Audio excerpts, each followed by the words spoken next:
प्रचंड प्रतिसाद आहे। मला गावातून नाही, आजूबाजूत खेड्यातूनही मला फोन आले की दादा आम्ही येऊ शकतो का, आम्ही शकतो का। पण मी आमचं अचानक नियोजन झालं आणि हे आमच्या सोबत येणारे स्वतःच्या स्वखर्चाने गाड्या घेऊन जवळजवळ 100 भाविक, अजून जवळ 500 भाविक वाढले आहेत। वैद्यकीय सेवा आहे, डॉक्टर सेवा आहे, पाणी, नाश्ता, चहा, जेवण सगळ्यांचे मेडिकल चेकअप केले आहेत, मेडिक्लेम आहेत, सर्व सुविधा उपलब्ध करून आम्ही वारीच्या दिशेने माता भगिनींना घेऊन जातो। त्याची देण आहे, मायमाऊलीचा आशीर्वाद आहे, त्या आशीर्वादाने करतो। जय हरी, जय विठ्ठल।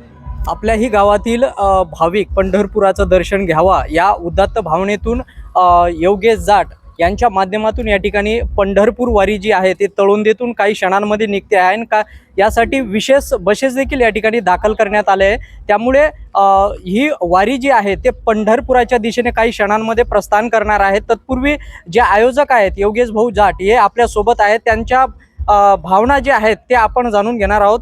भाऊ, काय सांगाल? खरं तर प्रथमतः या ठिकाणी गावातून वारी निघते आणि कदाचित ही ग्रामीण भागातील पहिली वारी असावी।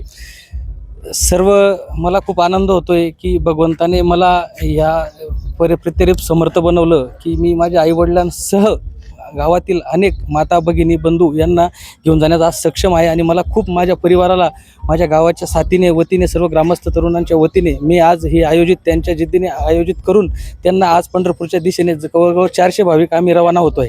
ओके, खरं तर पहिलीच वारी आहे, कशा पद्धतीने गावकऱ्यांकडनं, भाविकांकडनं प्रतिसाद मिळतोय? प्रचंड प्रतिसाद आहे। मला गावातून नाही, आजूबाजूत खेड्यातूनही मला फोन आले की दादा आम्ही येऊ शकतो का, आम्ही शकतो का। पण मी आमचं अचानक नियोजन झालं आणि हे केवळ 3 दिवसात नियोजन झालं। पहिले ठरलं होतं 100 भाविकांचं, 100 होतं, प्रतिसाद वाढत गेला। आज जवळजवळ प्रायव्हेट गाड्या ते स्वतःच्या खर्चाने, बाकी जे नियोजित आहेत ते 400 गाड्या, आमचे 400 भाविक गाडीत नियोजित आहेत। बाकी आमच्या सोबत येणारे स्वतःच्या स्वखर्चाने गाड्या घेऊन जवळजवळ 100 भाविक, अजून जवळ 500 भाविक वाढले आहेत। तर आम्ही पुढच्या वेळेस नक्कीच ते नियोजन करू।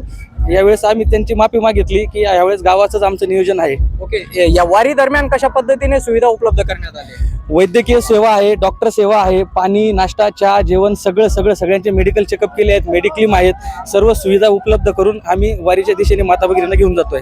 खरं तर तुम्ही सांगत आहात की या ठिकाणी प्रथमतः वारी निघते आणि याला जवळपास अभूतपूर्व असा प्रतिसाद भाविकांकडनं मिळाला आहे। जवळपास 400हून अधिक भाविक आता काही क्षणांमध्ये रवाना होत आहे।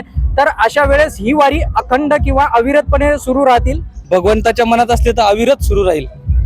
अविरत सुरू राहील।